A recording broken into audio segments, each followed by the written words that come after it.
Muy buenos días, ¿cómo andan?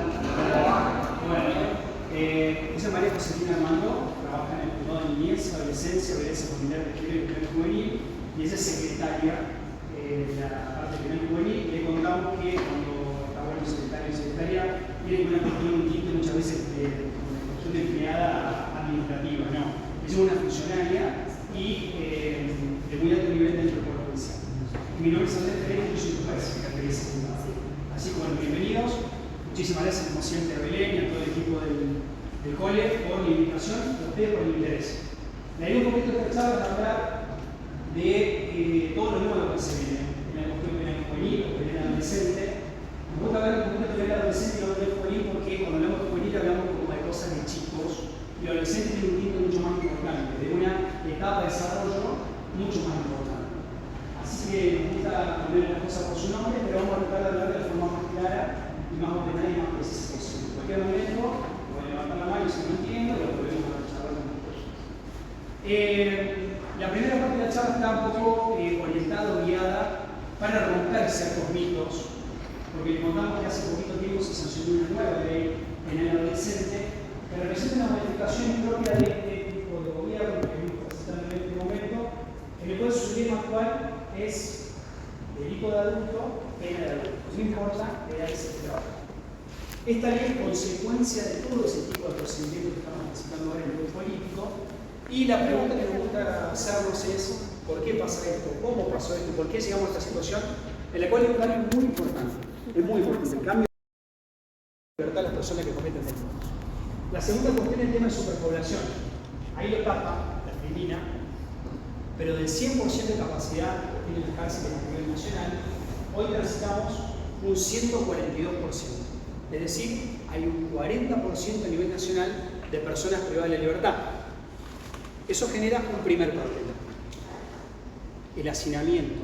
La cantidad de personas que están privadas de la libertad, inmediatamente se limita la cantidad la posibilidad que tienen de hacer actividades, de hacer trabajos, porque ustedes sabrán que si bien en Argentina existe la pena privativa de la libertad, la pena perpetua para siempre, la gran mayoría de los delitos que se comen son penas temporales. La gente va un tiempo preso y después sale. La gran pregunta que nos tenemos que hacer es: ¿cómo salen de ahí adentro? Si no tenemos herramientas, si no tenemos talleres, si no tenemos actividades, si no tenemos trabajos, si no tenemos oficio, esa persona que entró y que estuvo privada de libertad va a salir peor que antes. No una persona que va a ser mejor para la sociedad. Porque, como repito, esa gente en algún momento va a recuperar la libertad. ¿Ok?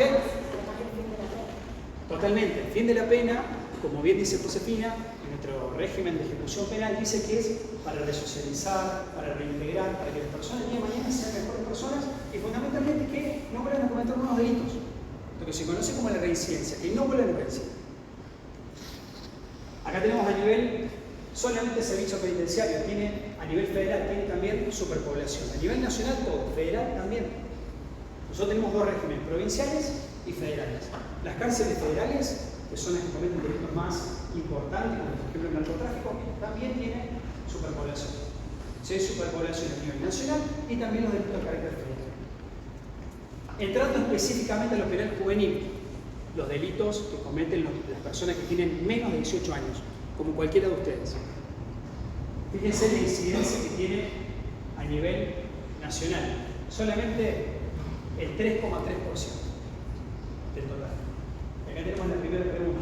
¿Para qué vamos a modificar un sistema que está hecho de una manera en la cual hoy tiene un régimen muy chiquito, una incidencia muy chiquita de delitos? Ustedes dirán: y bueno, ¿saben qué? No hagamos nada, entonces dejemos todo como está. No, está bien cambiar el sistema, no de la manera que lo vamos a ver, lo podemos llegar a charlar o no, pero fundamentalmente sepan que esta ley que va a entrar en vigencia el 5 de septiembre de este año fue hecha para mejorar la seguridad.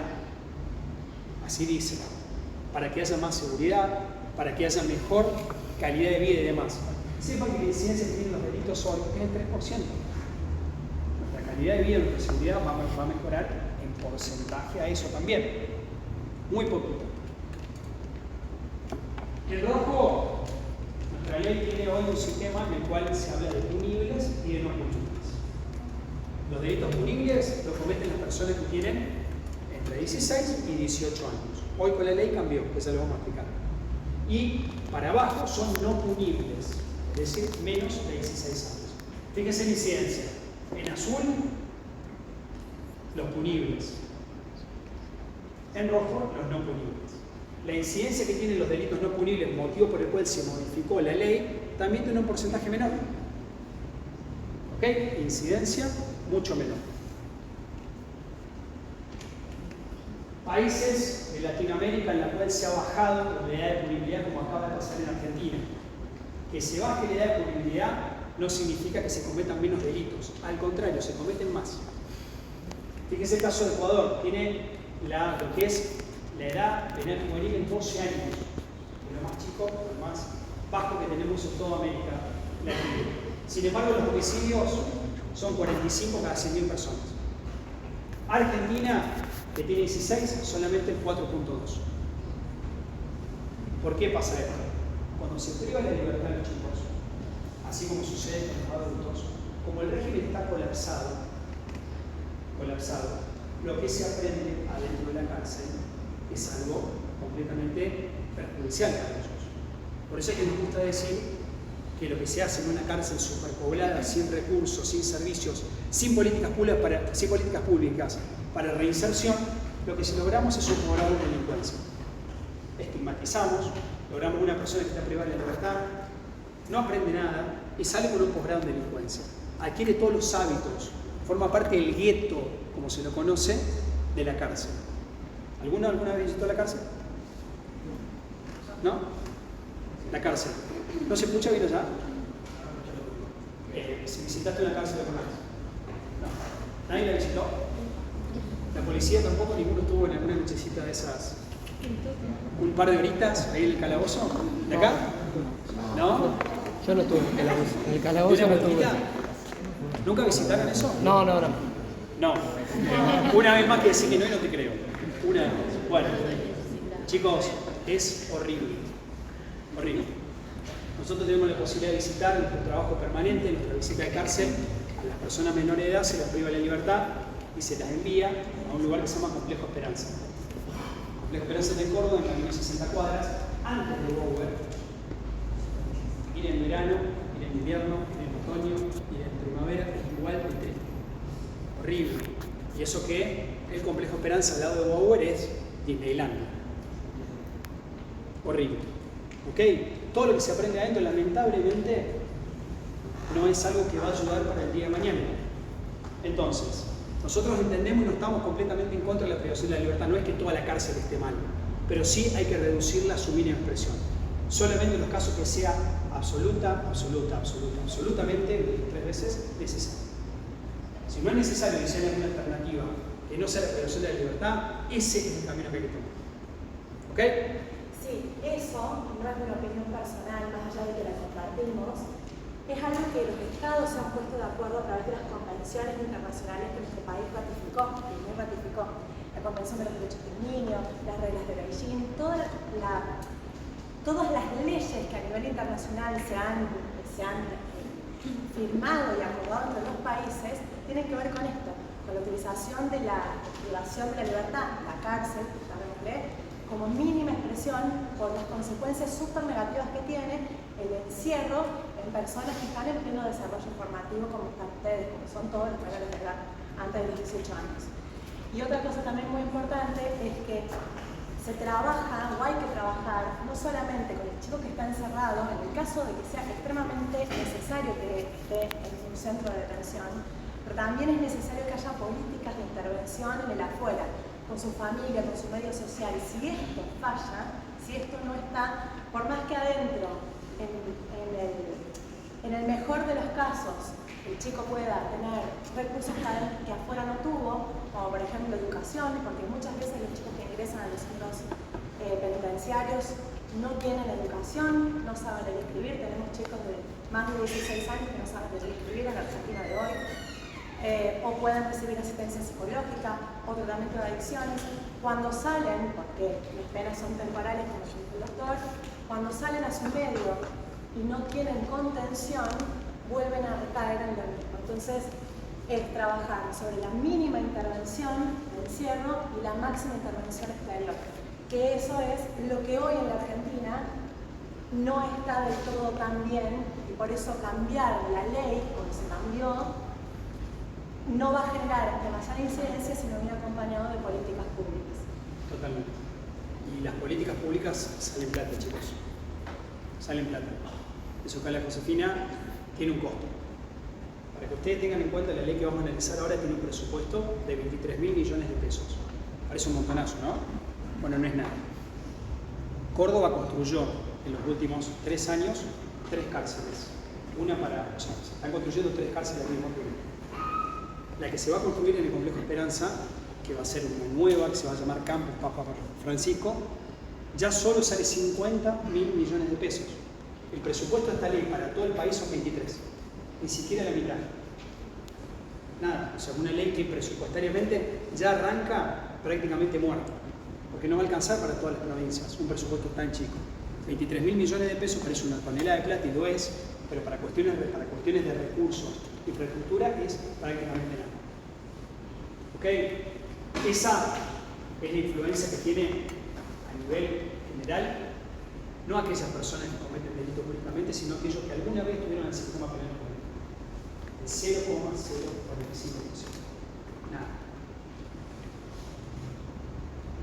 Acá está la cuestión. Este es un artista de Bélgica que se llama Thomas Leroy, en el cual van interviniendo generalmente determinados lugares públicos, congresos, capitolios, lugares como si fuera Casa Rosada y demás. Y sus obras se llaman El peso de los pensamientos. Como si estamos permanentemente pensando. El peso de los pensamientos nos termina tirando y nos deja completamente inmóviles. ¿Ok? Entonces, toda esta pregunta que nos estamos haciendo es la pregunta que tenemos que hacer, no solamente para quedar como la obra de Leroy, sino fundamentalmente para entender de que todo tiene un porqué. Pero ese porqué muchas veces no va a tener el fruto real de lo que estamos esperando.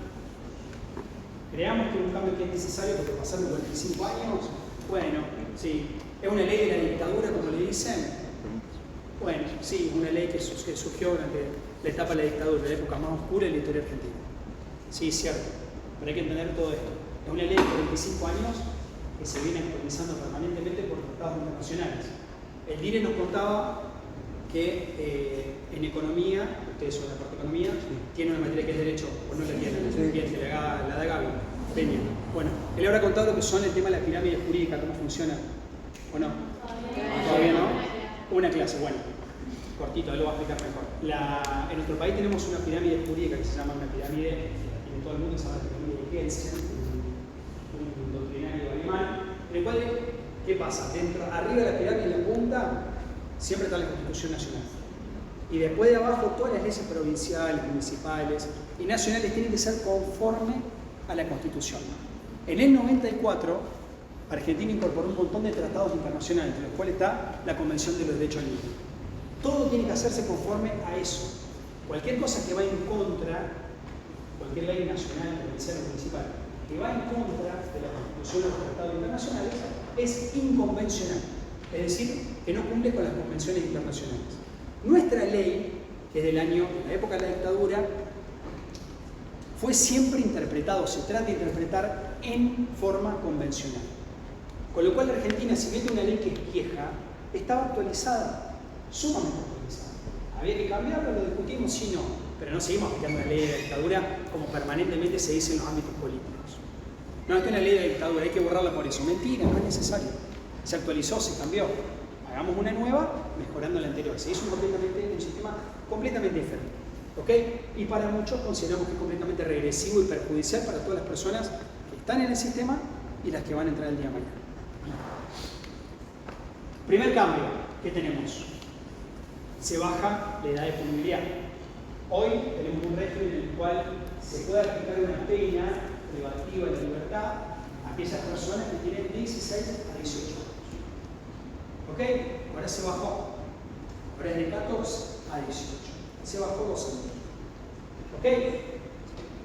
La primera pregunta que nos pasa a todo esto es, ¿qué pasa por debajo de los 14 años?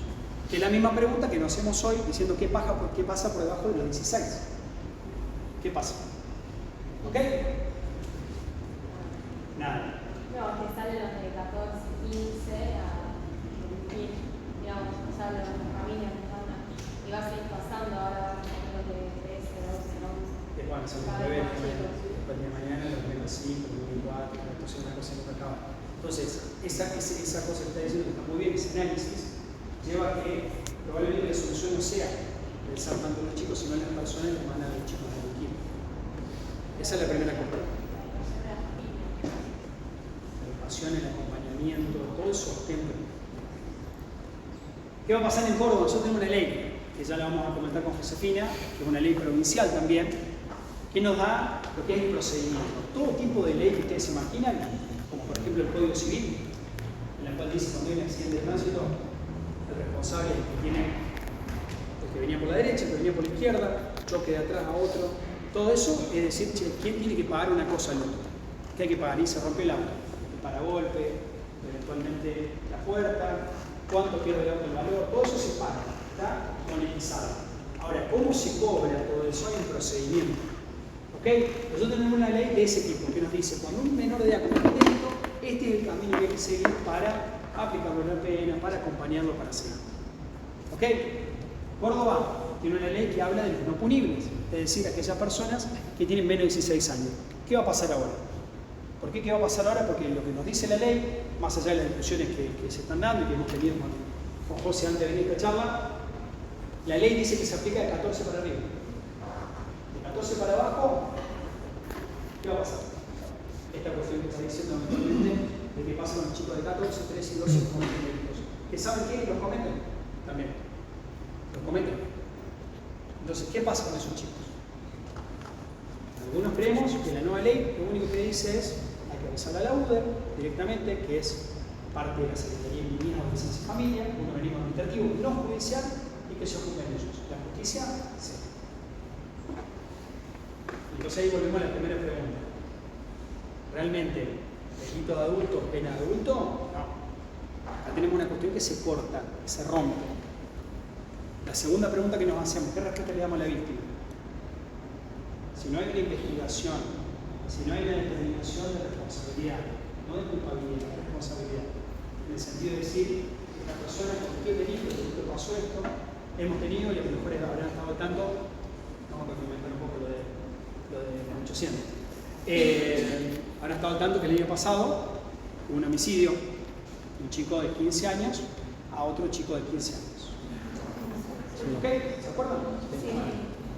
Si hoy estuviera vigente esa ley, primero que ese chico ya estaba, no solamente era libre, se hubiera comprendido que tenía una pena privativa de la libertad, sino que además se le hubiera sido un procedimiento completamente diferente.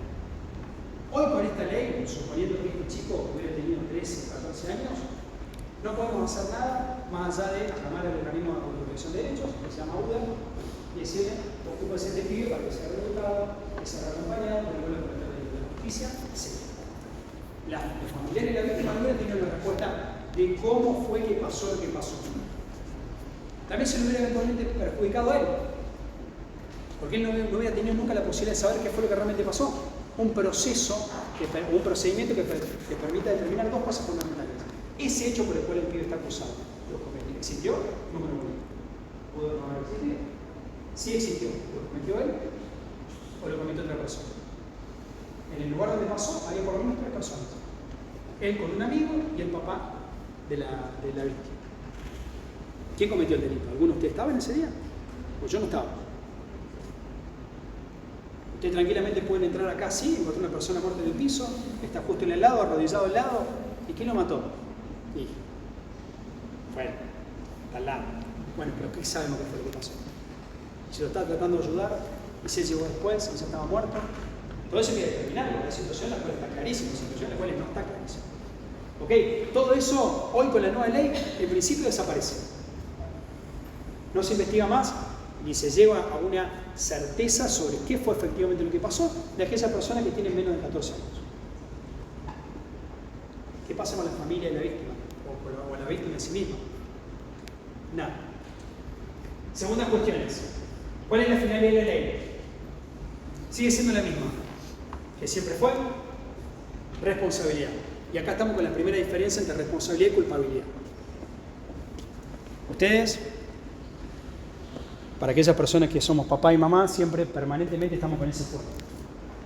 Nosotros sabemos que nuestros hijos, cuando son chiquitos, bien chiquitos, y se mandan uno de esos mocos lindos que se mandan los chicos, no podemos hablar técnicamente que son culpables de que pasó algo, pero sí eventualmente pueden ser responsables. Hay una gran diferencia. La culpabilidad tiene una connotación subjetiva.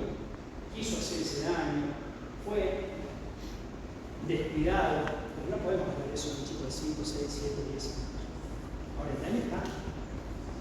Imagínense una cuestión en un colegio, un tipo de golpe, vienen corriendo, se encuentran, se chocan, tenemos lesionados, tiene un golpe, un corte. Algo pasó.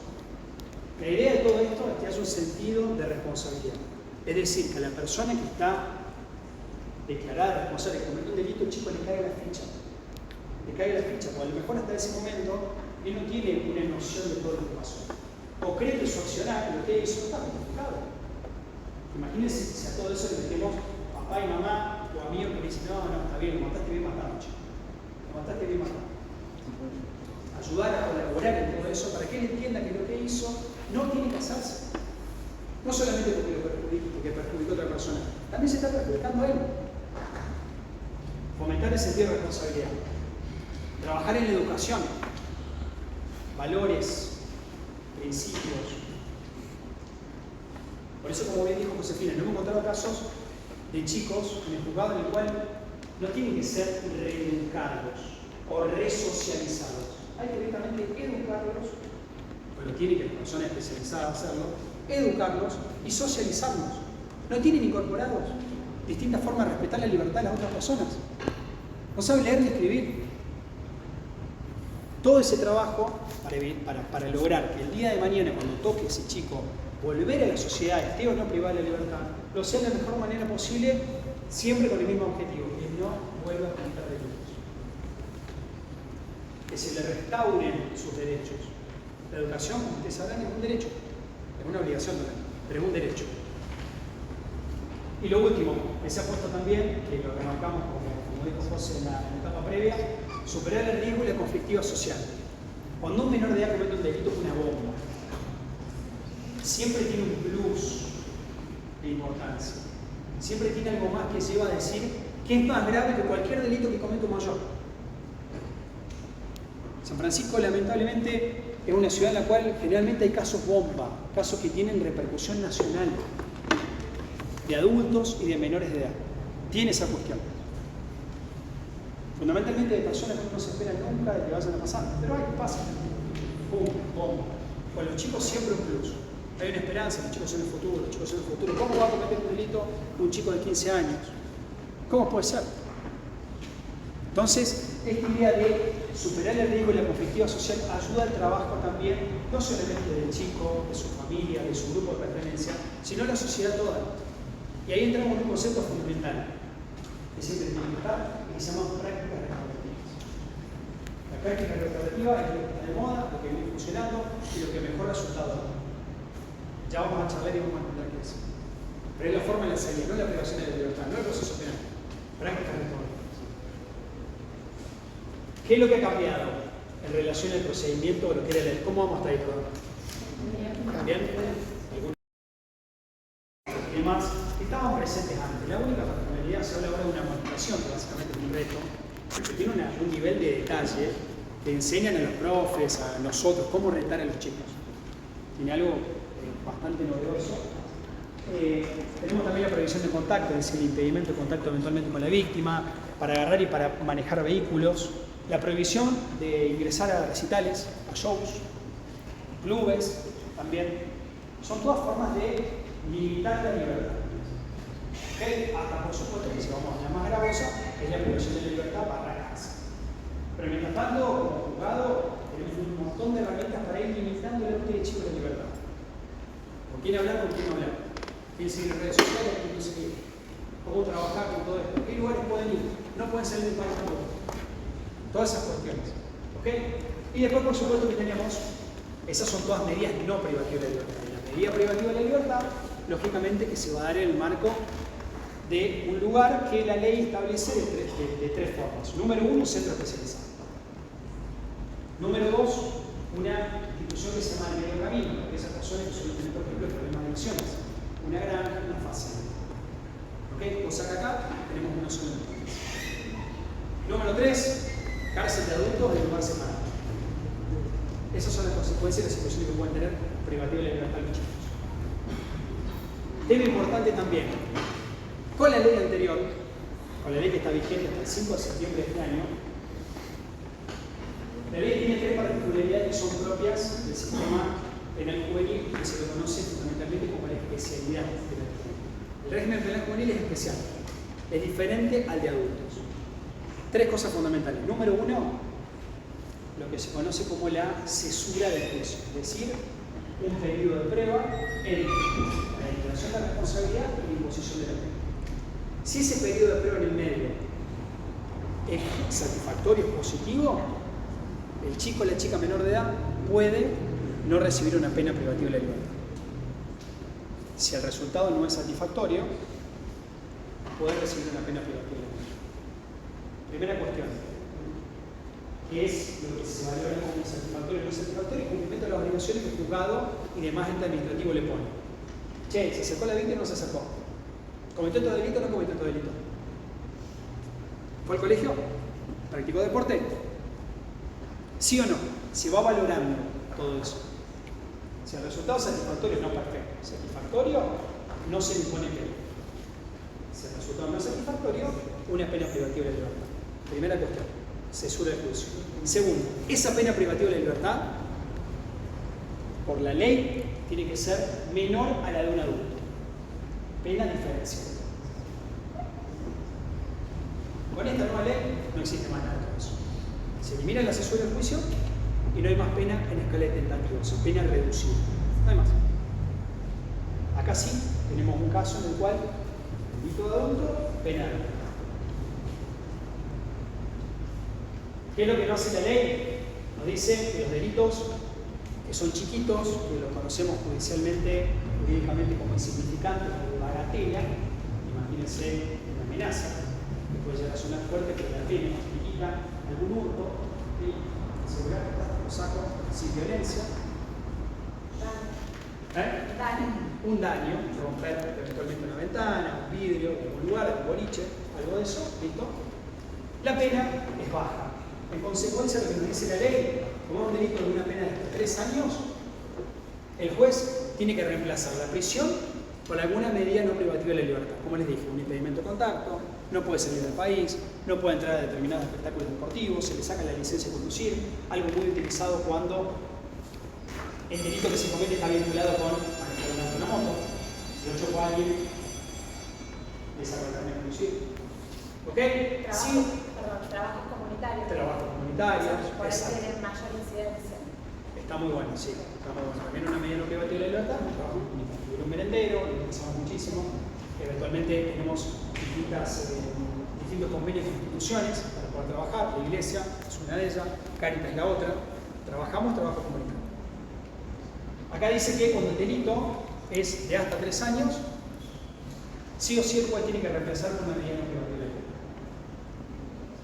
Obligatorio. Cuando el delito es de hasta 3 a 10, ya el juez puede reemplazar por una medida no privativa de la libertad. Puede, una facultad del juez. ¿Estamos? Siempre y cuando no haya muerte de la víctima, no haya alguna situación que eventualmente sea un delito culposo, es decir, que no hay intención de matar. Todos los delitos que se cometen pueden ser con dolo o con culpa. Dolo es decir, yo tengo intenciones de matar. Preparo todo, tomo la decisión. Culpa es completamente diferente. ¿Conocen a Guillermo Tell? William Tell.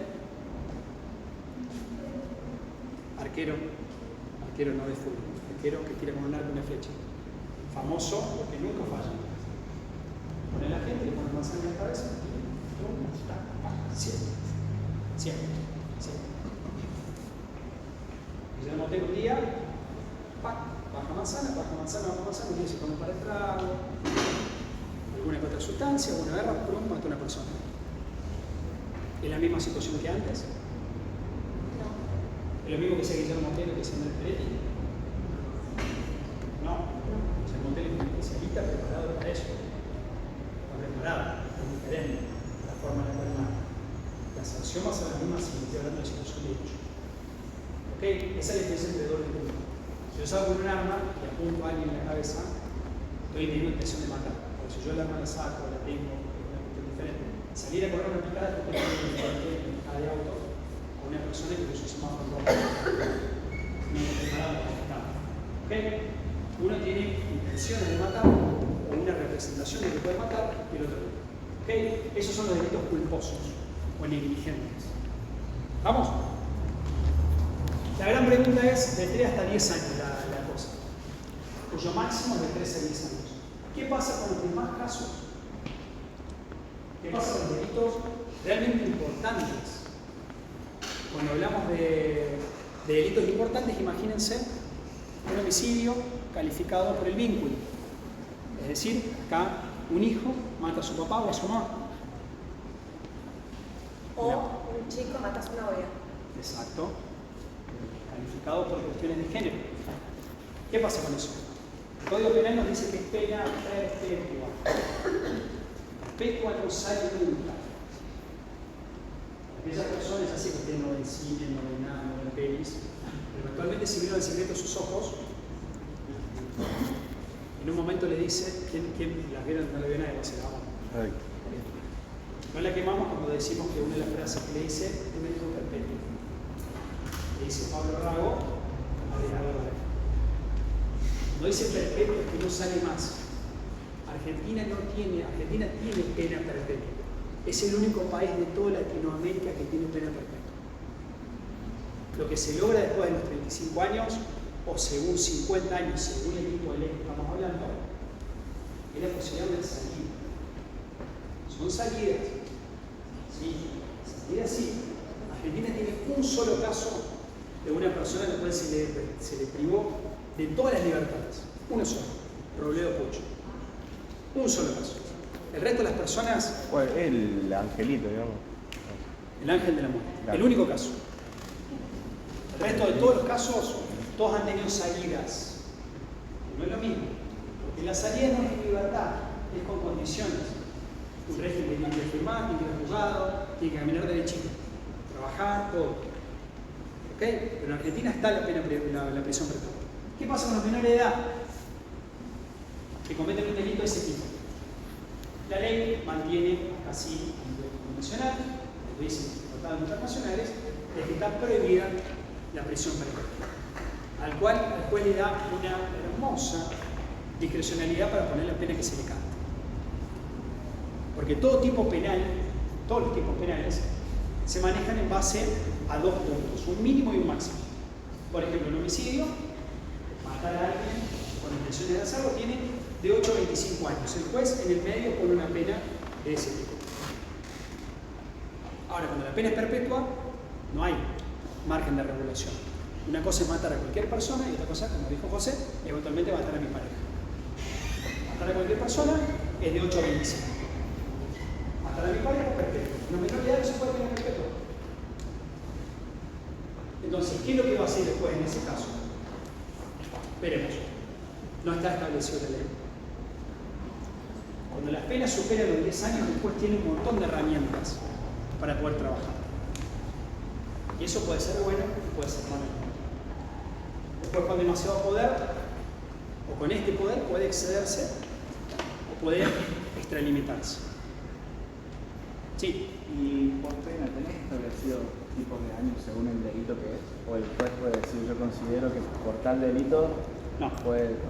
Todo tipo de delito, ese es otro tema también que ya vamos a ver, en el derecho penal rige un principio que se llama el principio de tipicidad. Todo el delito, o sea, toda acción que genera algún tipo de daño, tiene un código, un tipo penal que se establece, un tipo en el cual vos encajás. Si vos matás a alguien es un homicidio. Si vos le sacás o lo desapoderás, puede ser, por ejemplo, de un determinado bien, puede ser hurto-robo. El robo, por ejemplo, es con violencia. El hurto es un descuido. Ahora, si vos el teléfono tenés tironía, nos tiramos al piso y demás, es un robo. Eso está establecido en el Código Penal. Y todo tipo de actividad que no tiene un marco regulatorio no es delito, porque es parte del principio de la libertad. Y bueno, para cada delito, el Código Penal establece una pena determinada, pero no es una pena única, sino que establece un rango con un mínimo de pena y un máximo. Por ejemplo, el homicidio establece un rango en el que va entre los 8 años ¿sí? Un robo va de 3 meses a 6 años de prisión, ¿sí? Bueno, el juez lo que hace a la hora de determinar cuál es la pena para la persona que cometió ese delito es analizar una serie de factores que también están establecidos de manera específica en la ley, que están en otros artículos como en la parte genérica que tiene el Código Penal.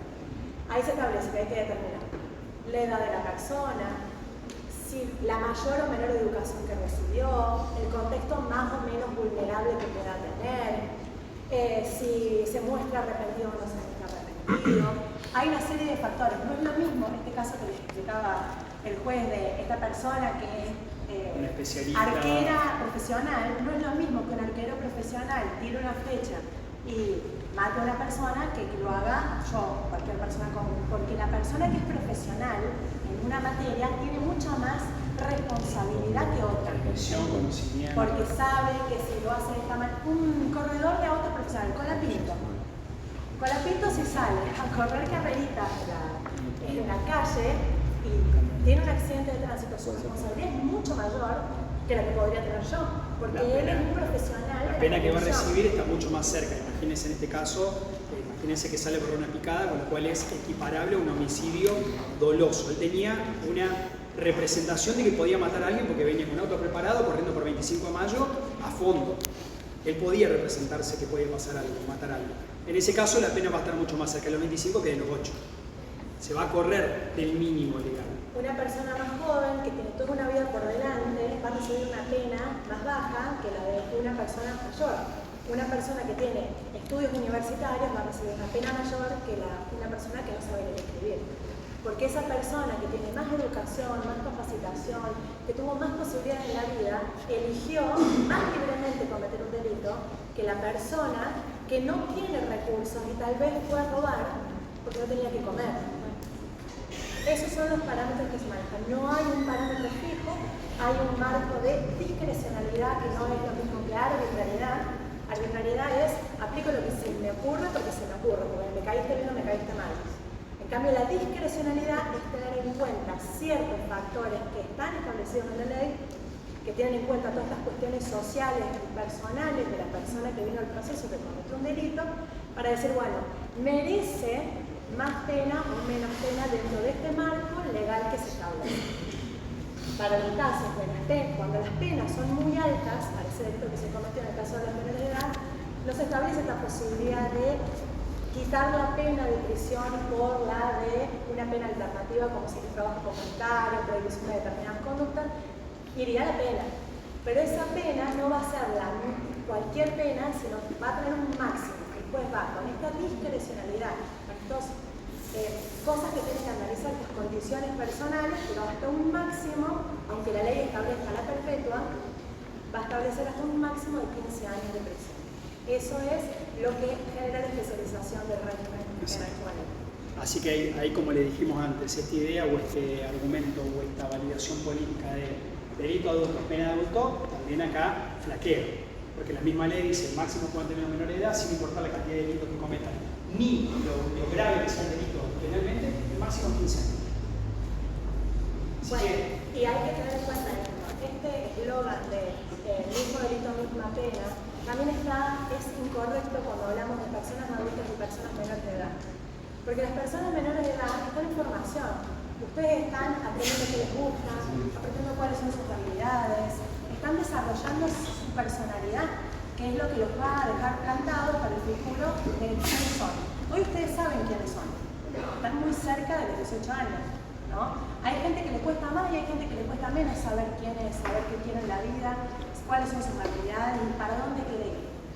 Pero mientras más chicos sos, menos lo sabes. Y es una construcción, la personalidad es una cosa que se construye a lo largo de toda la vida. Entonces, no puede caberle la misma responsabilidad al doctor Peretti o a mí que a uno de ustedes. Porque ustedes están formándose. El doctor Peretti y yo tenemos estudios universitarios, sabemos dónde está bien la línea. Ustedes por ahí y salieron con el grupo de amigos y estuvo bueno hacer tal cosa y nos prendimos todos. Y caímos todos en una fórmula que después la reflexionamos y yo escuché esto que no había que hacer. Nosotros también fuimos adolescentes, somos jóvenes, pero también lo fuimos, ¿no? Sí, nosotros igual somos jóvenes. Eso que está estudiado a nivel científico, a nivel neurociencia. Las neurociencias estudian el desarrollo del cerebro. Y está probado a nivel científico que el cerebro de un adolescente no es el mismo, no tiene el mismo nivel de desarrollo que el de un adulto, que el córtex frontal, que es el que lo establece neurocientíficamente, lo que estoy hablando, ¿no? Esto, que es donde están nuestros frenos inhibitorios, son todas reacciones químicas, ¿no? Después están los valores morales. Pero científicamente nuestro cerebro, que nos establece los frenos inhibitorios, es el, che, esto está bien, no lo voy a hacer, esto está mal, no lo voy a hacer. Eso está acá. Y esto no se desarrolla hasta los 25 años, 24, sí. o 24 años. Sí. Ahí se termina de desarrollar el córtex frontal. Entonces imagínense cómo le vamos a decir a un adolescente de 14, 15 años que tenga la capacidad de pensar todas las consecuencias que va a tener esto que está haciendo o que va a hacer, que una persona de 30 años con 40. Entonces, esto es importante determinarlo, y por eso se establece todo un sistema a nivel internacional de diferencia entre el régimen de adultos y el régimen de los menores de edad. Por eso que dice José con el tema de lo que hace el desarrollo del córtex frontal y la última parte de desarrollo que tiene la neurociencia, no significa que nosotros, o que la política tenga que pensar que hay que subirle a movilidad hasta los 24 años, hasta que esté desarrollado 100%. Pero sí, claramente nos da una señal de que no hay que bajarlo, cosa que hemos hecho. ¿Okay? Que ya está, ahora a llorar el campito. Tenemos una ley que dice, nosotros trabajamos en el Poder Judicial, yo como juez, José como secretaria, y llega un momento en que nosotros batallamos hasta el día que se sancionó la ley diciendo no va a generar punibilidad, no va a generar ningún efecto, es más perjudicial que yo. Para sancionar la ley, y bueno, nuestro trabajo ahora es aplicarla con todas las cuestiones que estamos hablando ahora, y fundamentalmente saber si esa baja, así como todo el sistema que estamos analizando ahora, es o no acorde a la Constitución Nacional y el Tratado Internacional. Pero la ley ya está. Todo lo que batallamos, termina. Última parte para el comentario. Las alternativas a la privación de la libertad. Alternativas de carácter procedimental. La ley nos da ciertas maneras que acá también están vinculadas con cuestiones que están en adultos. Sí, criterios de oportunidad. Es decir, me corro, en este caso un ministerio público fiscal, y si no voy a seguir adelante, total o parcialmente, con lo que es la acción penal. También vamos a hablar, dejamos para el final lo que es la mediación penal juvenil, y al final lo que es la probation. La probation es un periodo de prueba, una suspensión del proceso con condiciones que si esas condiciones se cumplen, se extingue la acción penal, termina con la extinción. Eso únicamente se da para determinados delitos que son chiquitos, de pena. Los delitos grandes está vedada esta acción. Párrafo aparte, mediación penal juvenil. Se viene utilizando hace muchísimos años, chicos, la mediación. Ustedes conocerán, la mediación es una forma alternativa de resolución de conflictos. Se junta víctima y victimario, no está utilizado en el penal, pero ya lo vamos a hablar. Fundamentalmente se da para cuestiones de un accidente de tránsito. Se junta el embistente con el investido, che, mirá cuánto tenés, cuánto va, cuánto lo mirás, cuánto mirás vos, qué te sirve, cuánto es fácil de pago y demás. Tratamos de negociar, de conciliar, de arreglar para evitar el juicio. En lo penal, ustedes pueden entender, que es mucho más difícil juntarse con la persona que me robó, juntarse con la persona que intentó matarme, juntarme con la persona que intentó abusarme sexualmente, es complejo. Además, ¿qué podemos conciliar? Arreglar un problema civil o patrimonial es mucho más fácil que arreglar un problema de carácter no patrimonial. Al final de cuentas, las cuestiones patrimoniales son cuestiones de plata. ¿Cómo la pago? ¿Cuándo la pago? ¿Cuándo la debo pagar? ¿Cómo la puedo pagar? Ahora, ¿cómo se arregla una persona que sufrió un abuso sexual? Una persona que sufrió el trauma de un robo. Nunca más. Le va a quedar esa marca toda la vida. El auto chocado, que uno lo mira así, sí. Que además ahí también entra lo moral, como cosas a veces te parece a vos, no ir a juicio con el daño que te hicieron, te provoca también algo psicológico. Es como que no, por más que digas, capaz se puede resolver con la mediación, por ahí uno pensando en impulsar, quiere ir a juicio. Bueno, Eso es más claro. sí, 100%. Pero sobre ese tema hay una cuestión alternativa que está en esa. Y eso es toda la cuestión como toda la vida, no tiene que estar con eso. ¿Qué es lo que vos esperás en un proceso penal? ¿Qué crees que va a pasar en un proceso penal? Incluso cuando estés llevando a tu abusador al banquillo de un abusador. ¿Qué crees que va a pasar? ¿Qué respuesta le damos a la víctima con un proceso penal? Sí, bueno, fue condenado. Yo Yo solamente a la próxima vez que puedan, y ojalá que ya sé que usted no me entere, pero si a lo mejor pueden llegar a tener acceso a alguna noticia, algo, yo me gustaría que alguna vez haya alguna noticia, algún programa, algún reel o lo que sea en el cual vengan y escuchen a una víctima o algún familiar de la víctima de algún tipo de delito cualquiera, decir, no, si la pena que le dieron a esta persona es justa. Nunca alcanza. Nunca. Era de 8 a 25, le dieron 24. Ahí no, es poco. Nunca alcanza, porque en realidad el proceso penal no está hecho, y eso sí tómenlo, para la víctima únicamente. La víctima se incorporó con los años anteriores, el proceso penal es para el victimario.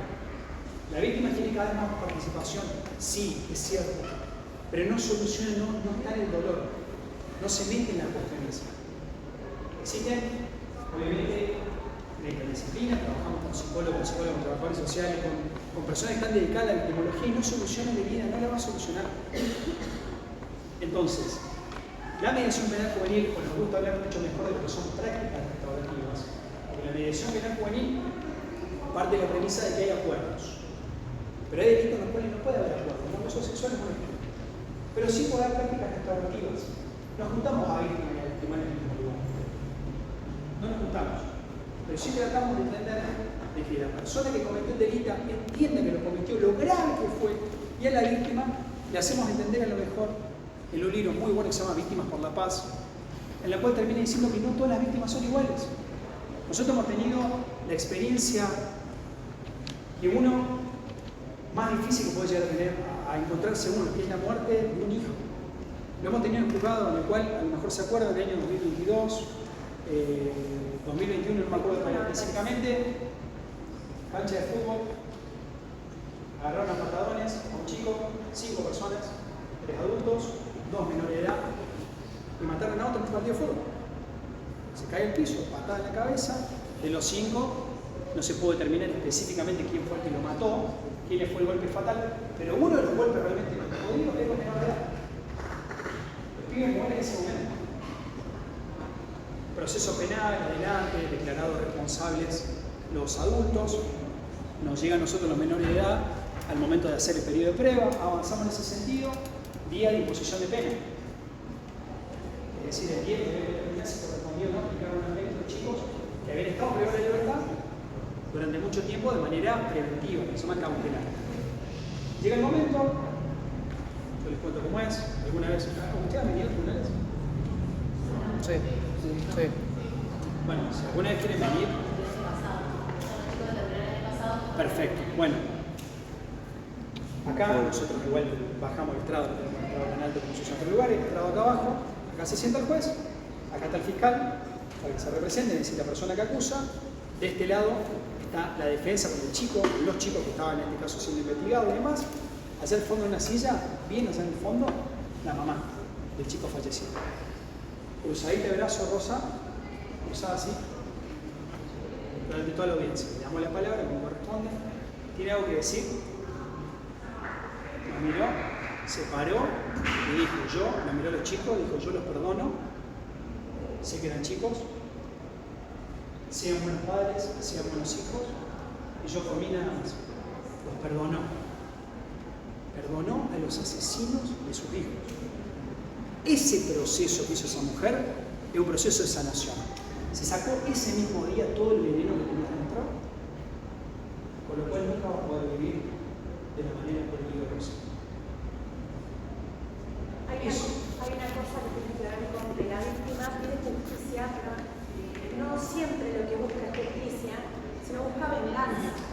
Eso es un problema porque cuando atraviesa una víctima un proceso penal buscando una venganza encubierta con el nombre de justicia, es lo que decía el doctor, de que nunca les va a alcanzar lo que sea el proceso penal. Lo que tienen las prácticas restaurativas como la mediación es dar un lugar preeminente a la víctima para que la víctima pueda hablar, pueda decir que le pasó esto. Y la otra persona del otro lado pueda entender lo que le pasó, pueda pedir perdón, pueda buscar la manera de reparar y así buscar un acuerdo, que no necesariamente implica cara a cara. Pero esto tenemos que entender. El proceso, la justicia es darle a cada uno lo suyo, ¿no? Eso es la justicia. Lo decían los filósofos griegos del siglo V a.C. Justicia es darle a cada Si yo cometo este delito, merezco esta pena, no la muerte.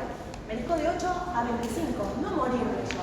Porque aunque yo me muera por haber cometido esto, no te voy a dar la satisfacción a vos, no te voy a reparar a lo que te hice.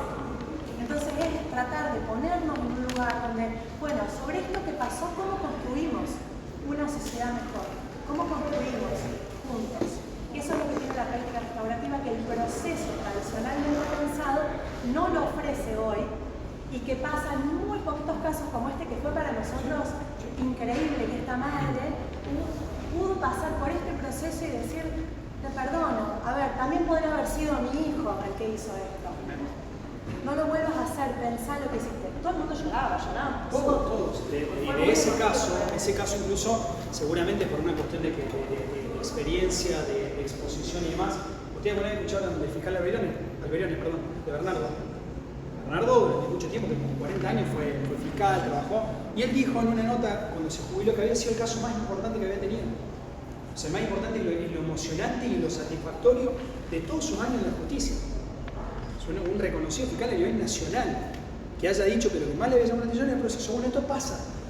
Y cuando nosotros lo contamos, que se puede dar un cambio de vida, que puede haber una nueva historia a partir de un hecho tan grave como un homicidio patagónico no nos cree nadie.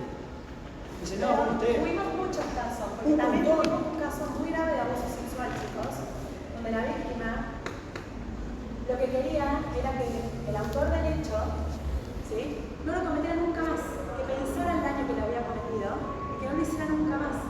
Y ese proceso terminó parecido a este, porque ese chico cambió de vida, entendió, pidió perdón, pudo poner en palabras eso que él no entendía que había sido tan grave, porque pensó que no era sin consentimiento de su novia, ¿no? Y había sido hechos que le habían siempre traumatizado a esta novia, ¿no? Y logramos acá que comprendiera todo lo que hizo. Y ella tenés que se te falsó y decir, bueno, ya está, bien. Yo lo que quería era que vos reconocieras que me hiciste daño, que no lo hagas nunca más. Se puede, chicos, se puede. Y eso es lo que tiene esta posibilidad de aplicar otras alternativas, ¿sí? Porque la idea es que el adolescente llegue a su adultez sin cometer delitos. Ese es el fin de este proceso. Doctor, una pregunta. Planteando un caso de que un joven menor de edad comete un acto delictivo, el juez dicta que la sentencia es que sea privado de su libertad. La pregunta es, ¿existe en nuestra ciudad un lugar al que vaya ese joven acusado? ¿Tiene que ser trasladado a otro lugar? No existe, digamos. En la primera etapa de lo que es la privación, imagínense que eventualmente lo pueden agarrar, como se conoce, con las manos en la masa o en flagrancia. En ese caso, está un par de horas en la comisaría, en un lugar apartado de los adultos, no va al calabozo de los adultos, pero hay que remitirlo, hay que llevarlo al complejo Esperanza, así que no hay lugar. No, solamente el complejo Esperanza en Córdoba. En la provincia existe un único centro de detención para menores de edad que funciona en la ciudad de Córdoba. Todos los menores de edad que cometen delitos en la provincia de Córdoba, que tienen que estar privados de la libertad, van a la ciudad de Córdoba. Ese lugar se llama Complejo Esperanza.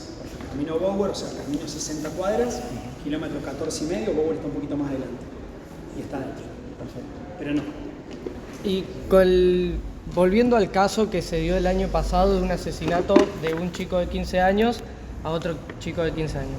Se lo llevó a esa prisión ahí en Esperanza. Sí. Con la nueva ley que se va a realizar ahora en septiembre, si no tengo mal entendido, ¿la pena pasa a esa ley, a regirse por esa ley o no? No, porque ya fue cometido con anterioridad. Claro, pero siempre la ley se aplica de acá para adelante, como regla. La única excepción, digamos, está vinculada con que eventualmente la ley nueva sea más beneficiosa para la persona que lo comete. ¿Y con ese chico qué se hace? Si en caso de que haya... ¿Qué edad tendría? A ver, o sea, Sí, tomando como 15... Tomando que ahora tiene 16. O Sí. tomando que... ¿Cómo se trabaja ese caso? Claro. Con la nueva ley, ¿cómo se trabaja ese caso? No tiene incidencia porque no se le aplica, se aplica solo para los casos que se cometan a partir de entrar en vigencia. Pero los casos que ya se están trabajando como este, se sigue trabajando con el régimen anterior. Un régimen no punible, o sea, él no va a recibir una pena de las previstas en el Código Penal por ese delito, pero sí se sigue trabajando un montón. ¿Qué es lo que les decía el doctor? ¿Qué va a pasar ahora con la entrada en vigencia de la nueva ley? Con los que son no punibles, como este chico que hoy es no punible, que no lo sería si el delito lo hubiera cometido después más adelante. sabemos. Algunos dicen no hay que hacer nada, otros dicen hay que investigar, pero bueno, igualmente no va a recibir pena. ¿Qué se hace hoy? Bueno, eso es lo que venía más Exacto. adelante. Yo calculo que también tu pregunta a lo mejor estaba vinculada con qué pasa si ese chico comete el delito el 6 de septiembre de este año, por ejemplo, Claro. con 15 años. Bueno, en ese caso, para la ley anterior era no punible. Sí. Y es lo que nosotros hicimos, pero para la nueva ley es punible. Claro, ponele que en Por lo ese- cual, en realidad a él se le va a aplicar un procedimiento que va a ser un procedimiento mucho más parecido al de adultos que al de menores de edad. Claro. Y en principio, por el delito, teniendo en cuenta que es un homicidio calificado por el uso de arma, en ese caso, el delito es un delito que no admite ninguna alternativa de todas las que vimos hasta ahora, con lo cual es juicio y es pena, privativo de la libertad. ¿Cuál es la pena? Habrá que ver cuál es lo que le corresponde según el delito, que viene a ser de 8 a 25 más un tercio de pena. Claro, y en caso Con de un que, máximo de 15. claro, de que esta ley haya estado vigente ya el año pasado en el momento que Sí. se cometió el delito. Eso. O sea, el chico cuando cumple 16 pasa a tener una condena por la ley o no? No, siempre se toma como referencia el momento en el cual se cometió el delito Con la edad para el que- tema de la edad. Por eso es que es importante también lo que charlábamos con José antes, de que, por ejemplo, ¿qué pasa con una persona que comete un delito con 17 años y 360 días? A los 5 días ya tiene 18 años, pero el régimen sigue siendo penal juvenil, Claro. porque él cometió el delito siendo menor de edad. ¿Para qué temas tiene importancia? No solamente para cuestiones judiciales, sino también, por ejemplo, de la reserva de datos. Todo lo que sale en los medios de comunicación y demás, todo inicializado, no se pueden llegar a dar muchos datos, hay reserva de todo tipo de investigación, de todos los tipos de datos, así que sigue aplicándose una ley anterior, porque en realidad sigue aplicándose un régimen especial porque era menor de edad cuando cometió el delito, incluso por 5 días o por un día.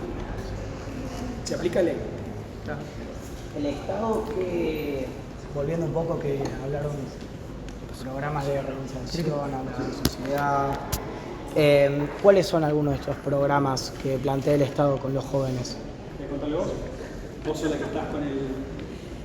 Todas las políticas públicas y los programas que tienen que ver con evitar llegar a un menor de edad que comete delitos o lograr su Sí, reinserción, evitar o lograr su lo reinserción. lleva adelante el Poder Ejecutivo, ¿sí? A Sí. través de la CENAF, la Secretaría de Niñez, Adolescentes y Familia de la provincia de Córdoba, y sus organismos descentralizados en todo el territorio de la provincia, que acá se llaman UDER, ¿sí? Unidad de Desarrollo Regional. En San Francisco tenemos una UDER.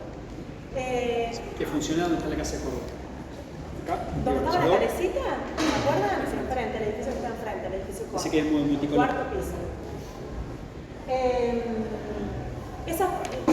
Se supone que a partir de ese organismo se hacen articulaciones para que si el chico no va al colegio o tiene abandono escolar o es repetente, bueno, pueda ser inscrito en la modalidad educativa que le corresponda, en la institución educativa más cercana a su domicilio.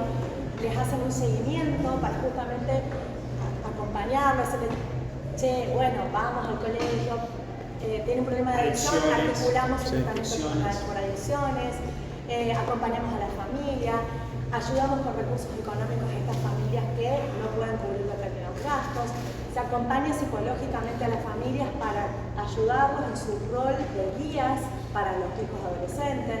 Todas esas políticas están llevadas adelante a través del Poder Ejecutivo, por esta Secretaría de Niñez, la UDER, y se controla por el juzgado de manera periódica. Lo cierto es que hoy no hay recursos económicos que puedan sostener la demanda, o sea, hay mucha necesidad de acompañamiento, de política, y hay poco dinero para solventar esas políticas. Entonces, la realidad es que solo algunos casos se siguen y otros casos van como quedando en la cola. Y ahí es cuando nosotros crecemos, nosotros como juzgado también, en distintas alternativas como la que tuvimos viendo con la iglesia, con Caritas, distintos merenderos, personas que nos permiten hacer, que también hacen un acompañamiento fuera de los tribunales, pero fundamentalmente con un trabajo social, que lo terminan haciendo. Entonces, actualmente, ¿cuál es su postura que toman ustedes a partir del Poder Ejecutivo, lo que está haciendo, o sea, lo que va a hacer el Poder Ejecutivo? ¿Cuál es? Nosotros estamos permanentemente exigiendo, no necesariamente a lo mejor una cuestión de recursos económicos, pero sí pedimos que esos recursos sean aplicados cada vez de manera más eficiente y más eficaz. Claro. Es decir, que esta cuestión de que estamos cortos de personal, nosotros entendemos, nosotros también estamos cortos de personal, pero hay que tratar de trabajar de la mejor manera posible, pensando siempre en los chicos, que es nuestro objetivo. Claro. Así que bueno, eso es. Hay un montón de estrategias de calidad de gestión que permiten optimizar el trabajo con los recursos que se tiene. Y eso es lo que por ahí tendría que preguntar el sistema. Igual no es nuestra competencia, porque nosotros estamos en la Constitución, es un poder independiente. Ustedes saben que nuestro Estado tiene el poder tripartito, ¿no? Un poder legislativo, que es el que resuelve las leyes, un poder judicial, que es el que determina si esas leyes son legales o no y eventualmente las consecuencias por su incumplimiento, y un poder ejecutivo, que es el que ejecuta todas las leyes y las políticas públicas. Entonces nosotros podemos plantear dónde están las falencias, pero no depende del Poder Judicial modificaciones. Sí, lo que observamos es esto, que con esta nueva ley, para cumplimentar los objetivos que tiene, con un presupuesto tan limitado, y tal vez haya alguna complejidad. Igual, aunque no sea nuestra competencia,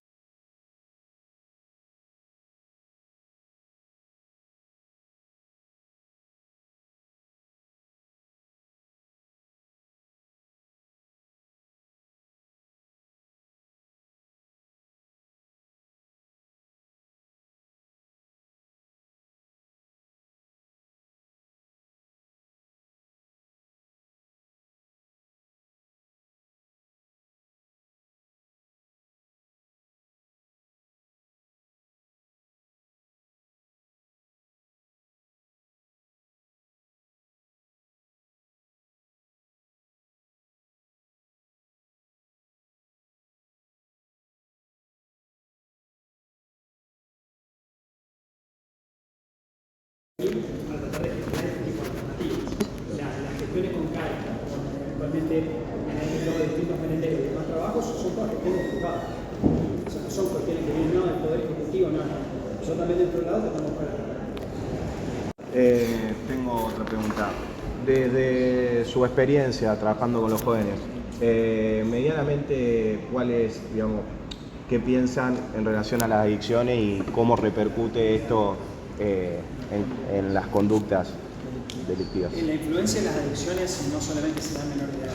Nosotros también como juzgado, además de tener una Secretaría Penal Juvenil, tenemos una Secretaría en la cual abordamos cuestiones de niñez, de adolescencia y también de violencia familiar y de género. La cuestión de las drogas y las adicciones están atravesadas por todos los casos. O sea, cuando digo todos los casos, siendo obviamente un poquito exagerado, pero tenemos un 90% de participación en general de personas que tienen algún tipo de consumo. A nivel estadístico, a nivel provincial, el consumo problemático, es decir, aquel en el cual el consumo termina modificando la rutina de la persona que consume, deja hacer las cosas que tiene que hacer o las hace de manera diferente, es más o menos un cuarto, el 25%. El resto del consumo es no problemático y más tirando a recreativo. Claro. Pero tiene una influencia total. Es transversal, termina siendo importante y termina atravesando todas las esferas, particularmente otros lugares. Se ve muchísimo. Claro. Se ve muchísimo. Con lo cual también entendemos los problemas que hay en la cuestión del hospital. El hospital que presta servicios de adicciones a través de lo que se llama el RAC, que es un servicio de acompañamiento de adicciones, también está colapsado. Claro. Y bueno, teniendo en cuenta, no sé si estás enterado con lo que expuso Amnistía Internacional, que sostiene que plataformas utilizadas por jóvenes como Meta, YouTube, fueron condenadas para diseñar, digamos, como conductas adictivas. ¿Cuál sería su opinión con respecto a eso? Es el caso que estuvimos charlando con José, el caso de Keini, una adolescente, ahora se llama mayor de edad, en el cual lo que fue condenado, lo que fue declarado responsable en este caso, todo lo que es Meta, particularmente a través de Zuckerberg, el tema vinculado con la falta de determinadas formas para prevenir el ingreso. El argumento que él dice es que mienten con la edad. Lo que dice Zuckerberg con el tema de por qué se permite el ingreso de menores de edad a determinadas redes, particularmente Facebook, Instagram y lo que es YouTube, está vinculado con que mienten con la edad. Lo que le dijeron es todo muy lindo, pero usted tiene que establecer métodos de seguridad más altos para evitar esto. Claro. ¿Okay? Claro, una pregunta, claro, sí, muy lindo decir, claro. Sí. Entonces, la verdad que, lógicamente, que uno ve el impacto que tiene el tema de redes sociales, fundamentalmente la cuestión de adicción. Fundamentalmente en las cuestiones de adicciones, lo ven y ustedes vienen trabajando hace muchísimos años y tengo entendido que este año el observatorio va a volver a trabajar sobre lo mismo. Sí. Es algo que se da permanentemente. Y no solamente la cuestión de la adicción, sino que también nosotros estamos teniendo un crecimiento sostenido de cantidad de delitos que se cometen con este tipo de herramientas. Las cuestiones fundamentales de la modificación de la cara, eventualmente lo que es sacar la ropa, o eventualmente modificar digitalmente las imágenes, la utilización de imágenes de bebés hasta más para adelante, lo mal llamado pornografía infantil, se le llama, no es pornografía infantil porque en realidad la pornografía no es una categoría de porno. Claro. ¿Okay? Es mucho más grave que eso, porque detrás de esto hay una forma de abuso sexual. ¿Okay? Entonces hay que darle los nombres que corresponden. No está bien hablar de pornografía infantil, sino que lo que es correspondiente es hablar de una forma de abuso contra menores. ¿Okay? Es realmente una situación muy grave y una batalla que requiere un abordaje que es muy difícil, sobre todo teniendo en cuenta que fundamentalmente son cajas cerradas, no se llega al meollo de la cuestión de entender quién es el responsable de todo esto como para ir a atacar. Claro. ¿Okay? Grooming Argentina hace muchísimos años que viene trabajando en este tema y según ellos, en 10 años, no en 1, no en 30, no en 50, lo que es el abuso, digamos, de niños, niñas, adolescentes en redes sociales va a ser el delito número 1 del mundo. Hoy es el narcotráfico. En 10 años, Grooming Argentina dice que va a ser. Así que el tema viene muy peludo, muy denso y la justicia cada vez más se hace eco. La semana pasada, la anterior, se condenó a un adolescente, era un mayor de edad, en lo cual se lo condenó directamente por lesiones graves y gravísimas. Hay un caso en Buenos Aires en el cual una pareja, fotos no consentidas, la chica se entera y se está matando. Hay que tener muchísimo cuidado con esto, chicos. Mucho cuidado, respetar, todo consentido, el sexting, fundamental, el sexting, ojo con todo eso. En Córdoba, capital, hay un caso que está llevado a juicio ahora, también fue un caso que ocurrió en un colegio, solamente que el autor del hecho tenía ya 18 años, por eso entró como mayor de edad, su proceso fue como mayor de edad. Que hicieron esto, es un chico que desnudó con esta empezó a utilizar con a varias chicas, ¿sí? Lo subió a las redes sociales y a estos sitios web de pornografía y el daño que le generó a estas chicas, el desnudó y subió estas fotos, es inmenso y hay muchas víctimas, solamente algunas de ellas quisieron seguir el proceso y están llevados a juicio justamente por lesiones graves y gravísimas, que es una novedad, puede ser, porque antes como estaba en un limbo, che, pero es delito, no es delito, bueno, acá lo que se probó, porque hoy nuestro país, eso hecho con inteligencia artificial, teóricamente no sería delito. Sin embargo, las consecuencias que eso pueda traer sí son delitos. Generar un daño grave a la psique de una persona, por las consecuencias que tiene, sí es un delito. Y bueno, con la baja disponibilidad hay que estar atento, porque es una cosa muy común, son muy recurrentes las denuncias que nosotros recibimos de adolescentes que vienen a denunciar que está circulando una foto de ellas que la bajaron del Instagram, del Facebook, donde sea, la red social que usan, y las desnudan. Y eso circula, y circula, y circula. Entonces, con un hiperrealismo. Con un hiperrealismo que parece una foto real. Y eso genera daño, chicos. Eso genera daño porque mancha la imagen de la persona. Y parece que es gracioso, parece que es chistoso, incluso puede estar originado en una bronca o en un juego, pero tienen que entender que eso genera daños muy profundos. Y eso tiene consecuencias penales.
a cabo el ¿Médico proceso. menor de edad? No, en un médico. ¿Un médico en qué sentido? O sea, en una cirugía y se comete un error y el paciente termina falleciendo. ¿Cómo lleva la justicia ese proceso? De dos formas. Primero, con una cuestión de un juicio penal para establecer si hubo un homicidio, que se supone que va a ser un homicidio culposo, Sí. un homicidio negligente porque tenía que aplicar las reglas que establece el arte de la buena salud y no lo aplicó. Y una vez que está establecido eso, podés tener una pena privativa de la libertad, número uno. Número dos, un resarcimiento económico. Resarcimiento económico por la pérdida material de una persona, tanto presente como futuro. Porque, por ejemplo, si ese chico, esa persona que falleció, estaba estudiando, tenía un futuro en una determinada carrera, también dejó de percibir plata. Eso se hace a la familia. El médico, Del médico a la familia. no, el médico es la persona que ejecutó mal la cirugía. Por eso, con lo sí, cual para era el causado. resarcimiento económico. Del médico a la familia. Correcto. Sí. Te hago una consulta. Vos habías hablado de proceso de reeducación. Vos, digamos, ¿cómo considerarías que se podría llevar a cabo el proceso de reeducación? ¿Cómo sería?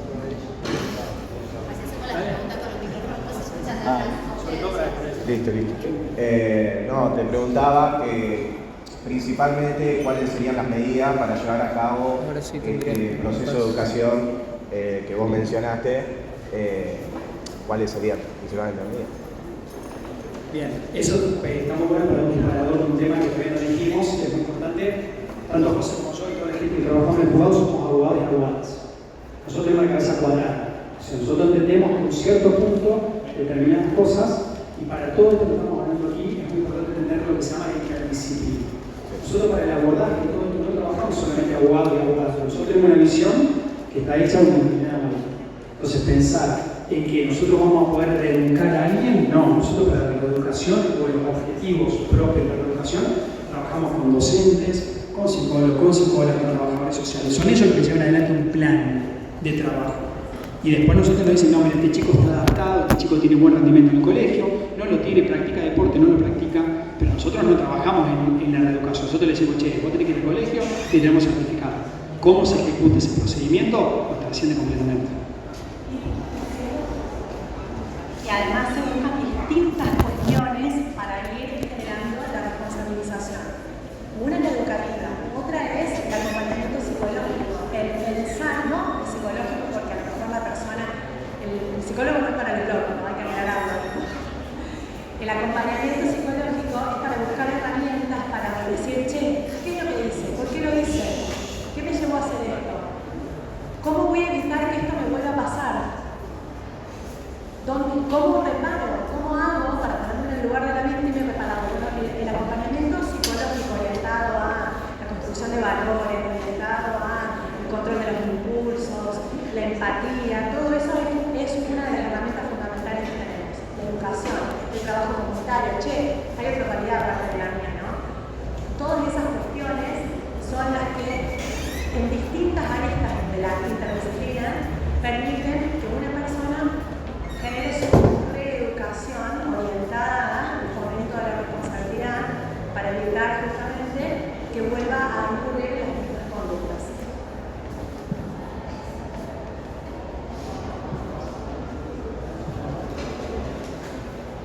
Esta interdisciplina que se pone también se suma a lo que es interpoder. Nosotros trabajamos permanentemente con el Poder Ejecutivo.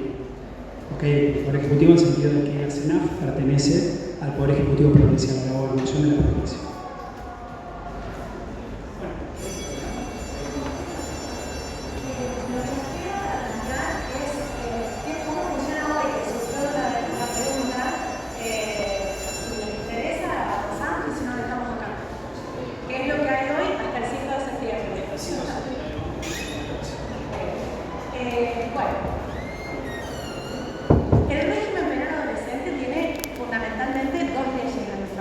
La 22.278, que es la que hoy está modificada por esta nueva ley que se aprobó hace 15 días atrás, y una ley provincial que es la que establece el procedimiento, la forma en que se va a aplicar esas consecuencias legales que establece la ley nacional. Esa ley provincial es la 11.035, la que nos da las pautas a los juzgados para ver cómo llevamos adelante un proceso, desde que se comete un delito hasta las consecuencias que hay que aplicar, ¿sí? Dependiendo de distintos factores.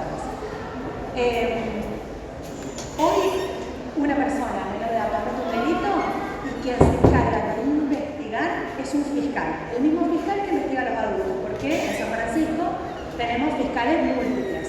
En la ciudad de Córdoba hay una mayor especialización, entonces tenemos fiscales específicos, penales juveniles, que se encargan de investigar delitos cometidos por menores de edad. ¿Sí? El fiscal investiga, reúne la prueba, llama al testigo, busca los documentos, las fotos, todo lo que haya para probar el hecho. ¿Cómo? Cámaras de seguridad, hace allanamientos y demás. Y una vez que tiene probado el hecho, llama indagatoria, le llama a la persona que cometió el delito y dice, mira, el delito que te acuso es este y tenés la posibilidad de declarar o no declarar. Esa persona tiene que tener un abogado desde el inicio. ¿Sí? Ahora, ¿cómo es el trabajo del juzgado? Va a depender de la edad o cuáles son las consecuencias a aplicar. Depende de la edad de la persona que cometió el hecho. Menores de edad. Menores de edad desde los 0 hasta los 18. Bueno, es medio difícil pensar que un bebé comete un delito, pero sí podemos tener chicos de 8, 9, hasta 10 años que cometan delitos. Que hemos tenido casos, hay muchas denuncias. Pueden ser denuncias de tal nene tocó a tal nena, o tal nene tocó a tal nene, o al revés. Podemos tener chicos que golpean a otro en un colegio. Distintas cosas, lo que se les ocurra. ¿Sí? Menos de 10 años. Por ley se establece, y esto está en el Código Civil, no en el Código Penal, pero el derecho es uno solo. ¿Sí? El derecho es uno solo y tiene sus distintas ramas, pero es uno solo. Por eso lo que está en el Código Civil también nos sirve a los que trabajamos en penal. Un chico de menos de 10 años, el legislador, esto de manera arbitraria o discrecional, pero es para poner un corte, para poder dar una suerte de legalidad, de certeza para cómo hay que trabajar. Un chico de menos de 10 años se entiende que no tiene discernimiento para lo ilícito. Es decir, un chico de menos de 10 años no entiende con total certeza que esto está bien o esto está mal. Porque no tiene la capacidad para ver las consecuencias de eso que está mal. Entonces, ¿qué hacemos con eso? El fiscal investiga, nos manda la causa, nosotros archivamos. Tiene menos de 10 años, no pudo aplicar nada, no pudo comprender. Entonces no pudo discernir que eso estaba mal. Le pegó al compañerito, no le quiso pegar, se enojó. Diferente a un chico de más de 10 años, sí. En este caso, no pasó acá en Argentina, no me acuerdo bien el nombre de la nena, era una chica creo que 5, 6 años, que lo que hacía era hacer como que invitaba a jugar a sus vecinos que tenían 3 años y los mataba. O sea, los ignoró con una pega y como fue un homicidio y todo. Y los policías pensaron que no era una nena por fuerza que le alejaron para estar al médico y todo. ¿Qué sería lo que más pasara? Tiene menos de 10 años, Por más que haya matado. tiene menos de 10 años, no tiene discernimiento para los hechos ilícitos. El Código Civil establece 2 grados, el 10 y el 14. A partir de los 10 años tenemos discernimiento sobre el ilícito, diferenciamos lo que está bien y lo que está mal. Legalmente. Y eso implica aplicar consecuencias. Antes no. Ese tema, eso es una palabra clave. Que no se puede hacer un juicio después que no pasa nada. Y para juicio o pena no se hace nada, se hace como leyes. No se va a meter preso, no está privado de libertad, no. Pero consecuencias tiene. Perdón, dame un segundo nomás. ¿Qué tipo de economía no sé si ya terminaron de persona de declarar? 10 años va a haber consecuencias o no. ¿Sí? El legislador lo estableció así. Hay que poner un corte. ¿De acuerdo? ¿Qué se hace antes de los 10 años? Bueno, hay que ver. Ese chico está en una situación de riesgo, de vulnerabilidad, no sé, está abandonado por sus padres, no va al colegio. Bueno, eso se deriva a los organismos de protección, a la SENAF. ¿De acuerdo? Pero no hay consecuencias desde lo penal. La causa se tiene que archivar. La otra edad que les decía en el Código Civil es la de los 14 años, que establece la capacidad para lo ilícito. A partir de los 14 años ustedes pueden cerrar un contrato. ¿De acuerdo? Pero entender lo que está bien y está mal lo entendemos antes de los 10 años, aproximadamente. Obviamente que esto, como depende del desarrollo psicomadurativo, habrá chicos de 8 que entienden perfecto y habrá chicos de 12 que no entiendan. Pero el legislador establece una ley, una edad legalmente para dar una certeza. ¿De acuerdo? Bien. ¿Qué pasa entre los 10 en adelante? Bueno, la ley penal actual de menores, la 22.278, establece la edad de los 16 años para la edad de punibilidad. Es decir, que tenemos una diferencia entre los chicos que van de los 10 hasta los 16 y los chicos que van de los 16 a los 18 años.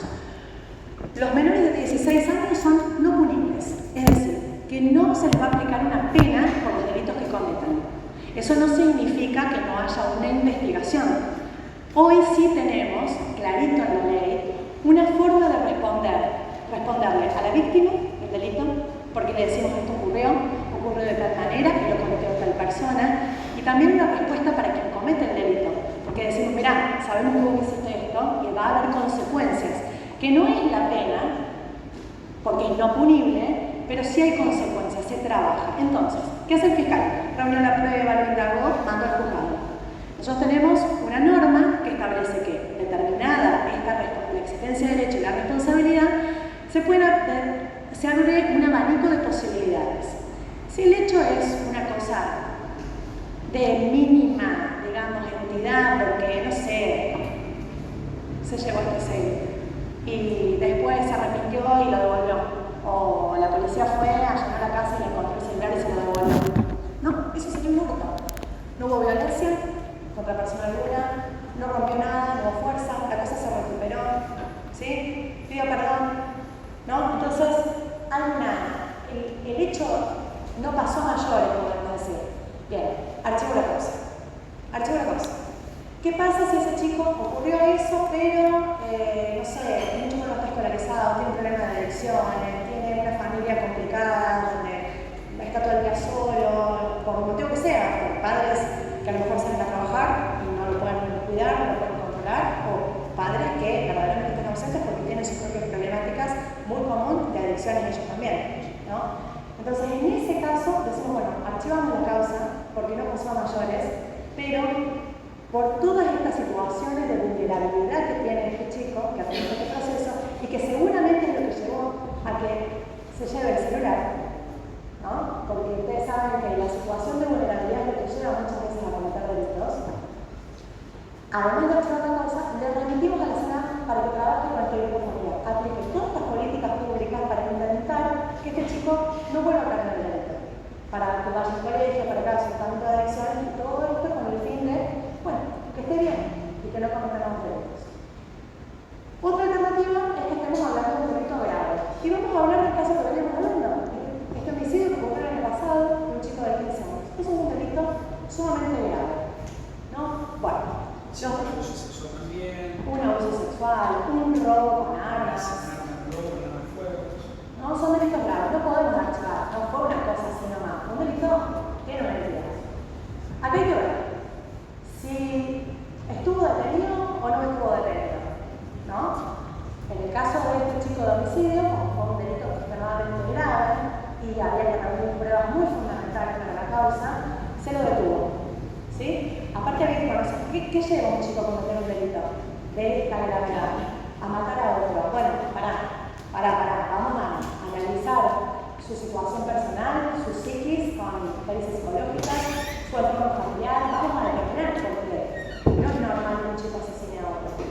Entonces, se lo llevó a un centro de detención en un módulo específico para menores no punibles y allí estuvo un tiempo donde se le dio asistencia psicológica, asistencia social a él y a su grupo familiar. Eso tiene un tiempo, no puede ser de por vida, porque además no es una pena. Colegio, tratamiento para adicciones, asistencia social, socioeducadores, talleres, aprenden oficios de deporte de esperanza. Eso. Cerámica, música, o sea, instrumentos que participan en baile, o sea, hay muchas. Yoga, eso no es de por vida, porque no son punibles, no puede reemplazarse por una pena. Eso fue durante un tiempo cautelar determinado que es de 6 meses, así lo establece la ley actual, máximo son 6 meses, ¿sí? Y después tuvo que salir, no puede salir privado de libertad, porque no es punible, no va a recibir una pena, eso no es una pena, es todo un tiempo donde se trabaja para ver qué es lo que falló para poder corregir. Luego salió de libertad. Y en libertad tiene que cumplir un montón de pautas. ¿Qué es el otro abanico de posibilidades que teníamos? Cerramos la causa porque, bueno, estaba solucionado el conflicto, o era una cosa de poca cantidad. Lo enviábamos a servicios sociales, ¿no?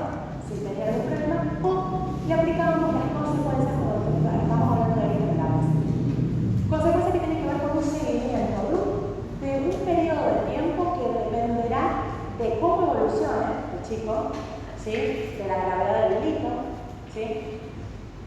Por ejemplo, una supervisión del territorio, prácticas restaurativas, acompañamiento comunitario, trabajo comunitario, mediación, son todas las alternativas que tenemos. Todo eso que cuentas cosas que se pueden ver son distintas formas de privar de la libertad, o se puede ir más limitando la libertad. Tenés que ir sobre este tema, decir que no pasa nada, no es mentira.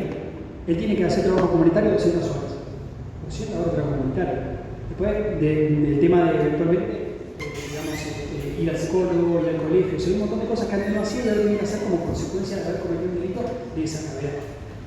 Venir al tribunal todos los meses, venir a contarnos todo lo que hace, son ciertas formas de privar la libertad. Yo no te voy a preguntar a vos, che, ¿qué haces? No te cuenta de esto, no te cuenta de aquello. Pero una persona que está sometida a un proceso sí lo tiene que hacer. No tiene que venir y tiene que justificar. Y la intervención se irá extendiendo o se irá cortando de acuerdo a cómo evoluciona. Y lo que se busca acá principalmente es el trabajo psicológico para la internalización del daño cometido. Eso es lo que buscamos. Y eso no es que nosotros decimos, sí, ahora entendemos. No. Hay un equipo de psicólogos, de educadores que nos van a ir diciendo sí, entendió. O no está preparado, no entendió nada. ¿De acuerdo? Esa es la forma en que se trabaja porque son no punibles. 16 a 18 son menores punibles. ¿Sí? Salvo para algunos delitos de baja entidad. ¿Sí? Porque hay lo que se llama una excusa absolutoria. O sea, un chico de 16 a 18 años, como podrían ser ustedes, que rompe un vidrio o que se pega con otro y causa un ojo morado, eso hoy no va a recibir pena. ¿Sí? Se trabaja de la misma manera que si tuviera menos de 16 años, porque son delitos de baja entidad. ¿Sí?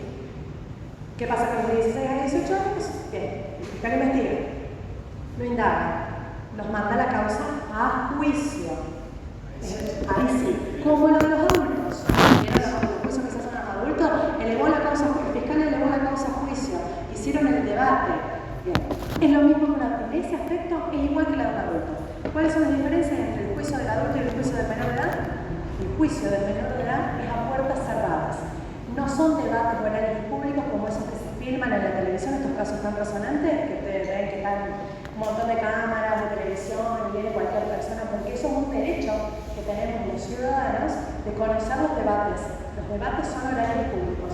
Pero en el caso de los menores de edad hay un principio fundamental, la reserva.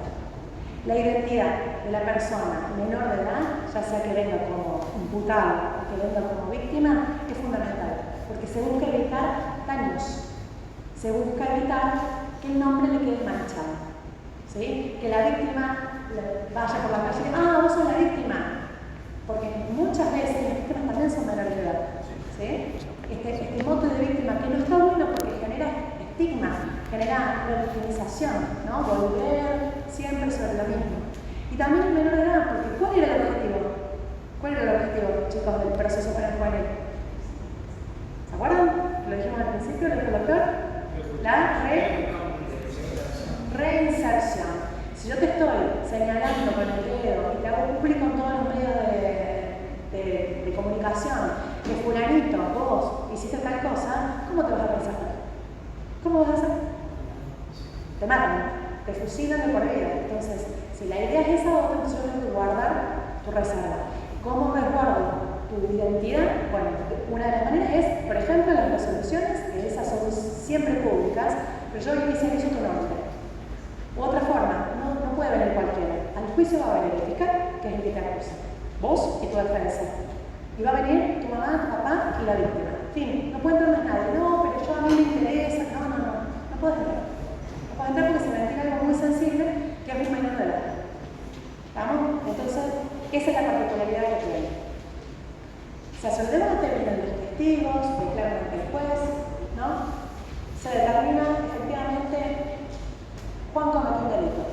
Perfecto. Después lo declara responsable de ese delito. Una sentencia. En los adultos, cuando después del juicio el juez dice sí, cometió el delito, automáticamente le dice cuál es la sanción que tiene. Y por este delito le voy a aplicar tal pena. ¿Sí? 2 puntos tiene la resolución. 1, declarar a Juancito responsable. 2, aplicarle la pena de tantos años de prisión. Esta es la diferencia en el adulto con los menores de edad que son punibles. Porque el juez va a declarar solamente su responsabilidad. No le va a aplicar una pena. y le voy a aplicar un tratamiento, un periodo de prueba por un año,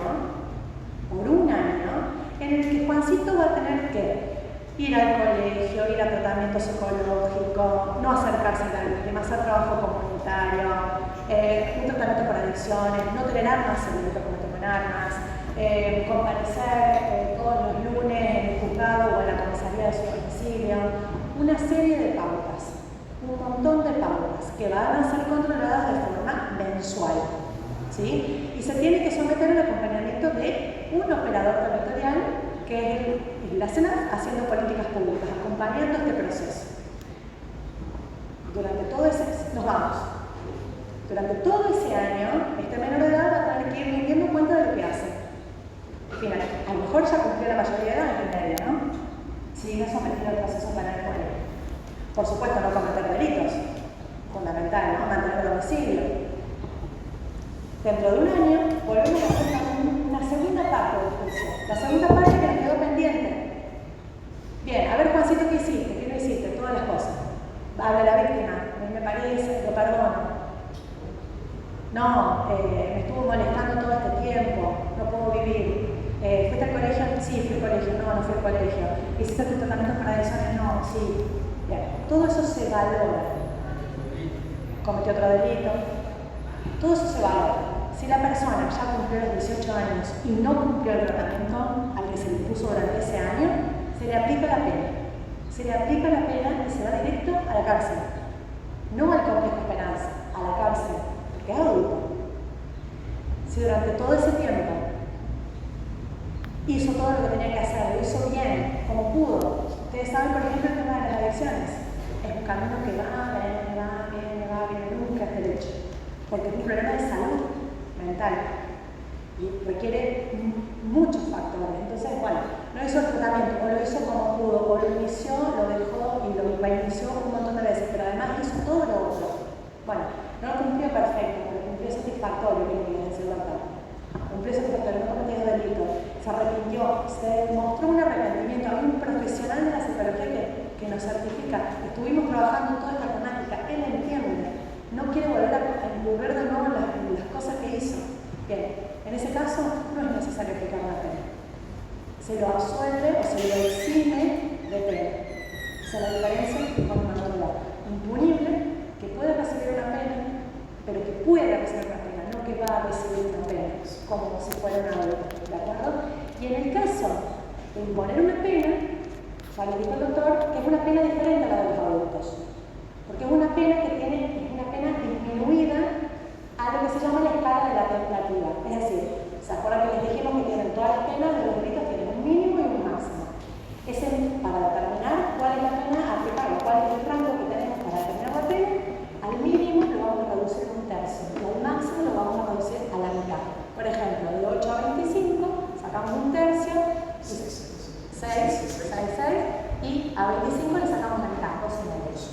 Sobre ese rango, en la pena diferenciada, determinamos cuál es la pena aplicada. ¿De acuerdo? Puede pasar que ese periodo de prueba, el menor de edad lo lleve en libertad o lo lleve privado de la libertad. De acuerdo a, por ejemplo, si ya viene privado de la libertad, de forma popular, con una prisión similar a una prisión preventiva durante el proceso, si lo pidió el fiscal porque en el último tiempo estaba desmadrado, no comparecía, no cumplía con nada de las pautas que se le fueron estableciendo con carácter previo a la llegada del juicio, porque durante el proceso hay una intervención que tiene que ver con, primero, conocer de qué estamos hablando. Esta es la realidad personal y esta es la realidad familiar de otra persona.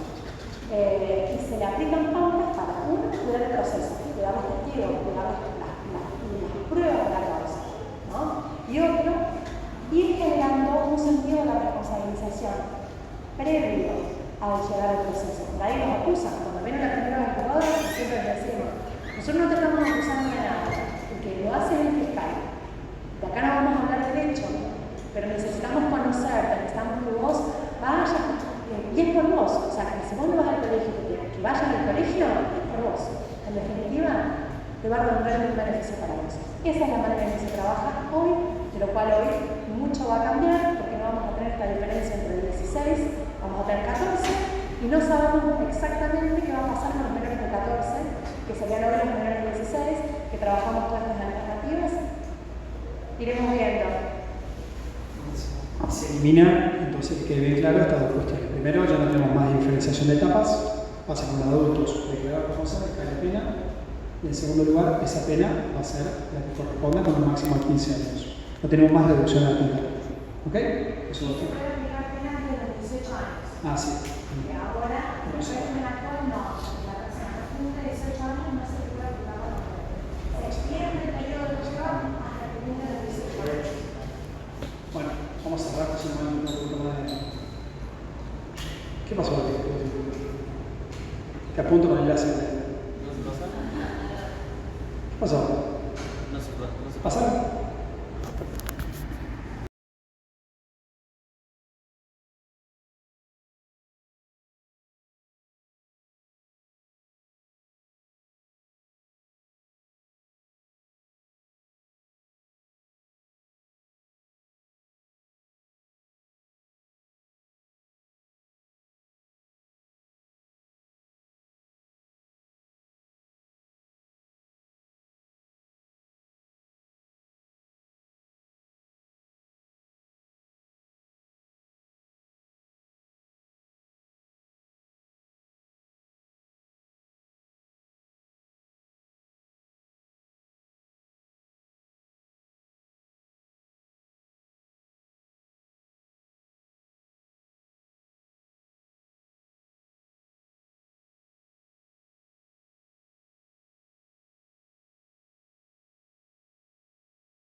Estas imágenes fueron generadas, en este caso por Grok, ¿ok?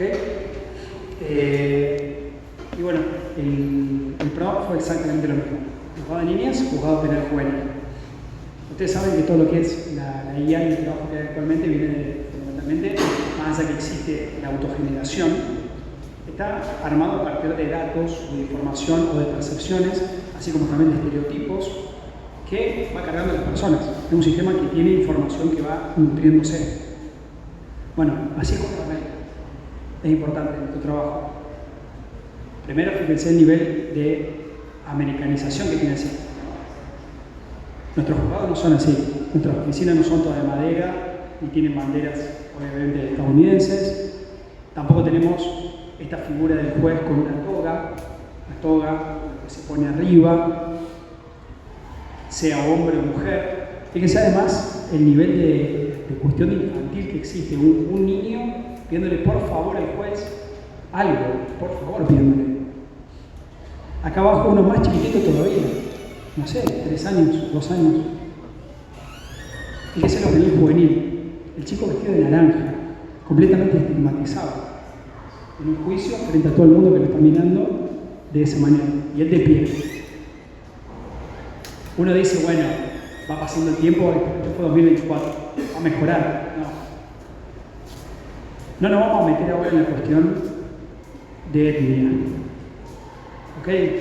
Mujer de color, sentada, ¿no? En un juzgado de niñez. Varón de color, en un juzgado penal juvenil, con la particularidad de que no hay juez. O sea, ¿qué está haciendo? Yo le puse juzgado de niñez, en los 2 casos acá, ya la cancheró, le puso una remerita, no tiene toga, ya es otra cosa. Pero además de todo eso, pero bueno, se va a poner peor. 6 de marzo del 26. Un juzgado completamente tradicional, con una jueza por encima de todo, mirando. Acá también, incluso fíjense el nivel de infantilización que tiene. Que le han puesto, la única diferencia entre esto y esto técnicamente es que pusieron una mesita con colores, los chicos sentados como si fuera un juego. Mira. O sea, nuevamente, así nos ven. Fíjense lo que es nuevamente la cuestión de lo que es distintas, son iguales, es todo lo mismo. Así nos ven y no son así nosotros. ¿Cuál es la idea y la conclusión de todo esto para poder darle un cierre?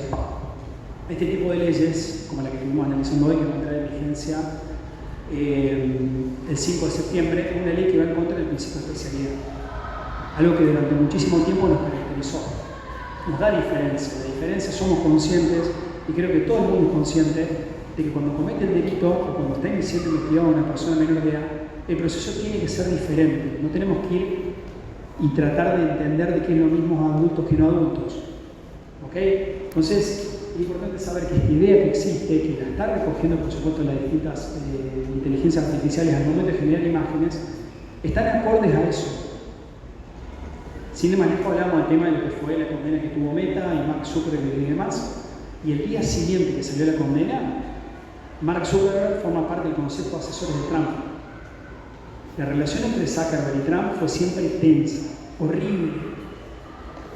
Pero ¿qué es lo que hace el presidente de los Estados Unidos? Inmediatamente después de que Meta tiene su primera condena en Nuevo México a nivel internacional, lo llama y dice: vení, quédate conmigo. Es una provocación, una gran provocación. Una muestra fundamental de falta de compromiso de seguridad, fundamentalmente virtual.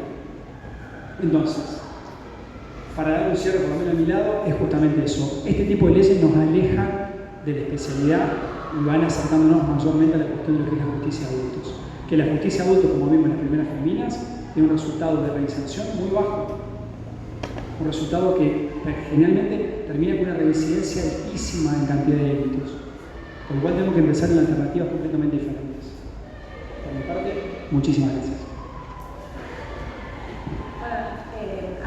Agradecemos este espacio, chicos, y el interés en estos temas que son de ustedes, ¿no? Porque ustedes son adolescentes y esto podría atravesar con ustedes de un lado o del otro, como víctima o como autor de un delito. Está bueno que conozcan cuáles son sus derechos, está bueno que conozcan cuáles son las consecuencias de las acciones que tienen. Está muy bueno que puedan repensar todo esto, en qué justicia queremos, cómo les gustaría que sea el proceso penal adolescente, qué cosas les parecen importantes que existen en un proceso adolescente, y bueno, seguir investigando, seguir pensando estos temas que nos afectan como sociedad, ¿no? ¿Qué sociedad queremos? Muchas gracias.